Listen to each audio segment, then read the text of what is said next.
আজকে আমরা যে আর্জেন্টিনা আর ব্রাজিল নিয়ে ব্যস্ত তা কখনোই আমাদেরকে জান্নাতে নিয়ে যাবে না, বরং তা আমাদেরকে জাহান্নামের দিকে ঠেলে দিচ্ছে। আমরা আজকে শুধু একটি দলকে সাপোর্ট করার জন্য ভাই বোনের সাথে ঝগড়া করছি, কটূক্তি করে কথা বলছি, আবার কখনো তো গালাগালিও করছি। নাউজুবিল্লাহ। আর্জেন্টিনা আর ব্রাজিলের তো অনেক ফ্যান দেখলাম, আমার রাসূলের কি কোনো ফ্যান আছে? অবশ্যই আছে। যে রাসূল আমাদেরকে জান্নাতে নিয়ে যাবে আমরা তাকে সাপোর্ট করি না, অথচ যেই দলগুলো আমাদেরকে জাহান্নামে নিয়ে যাবে আজ আমরা তাদেরকে সাপোর্ট করছি।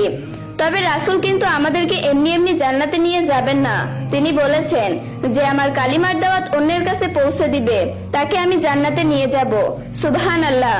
তাই দেরি করবেন না, এটি অন্যের কাছে পৌঁছে দিন শেয়ারের মাধ্যমে। লা ইলাহা ইল্লাল্লাহু মুহাম্মাদুর রাসূলুল্লাহ সাল্লাল্লাহু আলাইহি ওয়াসাল্লাম। জাহান্নামে যেতে চাইলে এটি অন্যের কাছে পৌঁছে দেওয়ার দরকার নাই, আর যদি সত্যিই জান্নাতে যেতে চান তবে এটি পৌঁছে দিয়েন। আল্লাহ হাফেজ।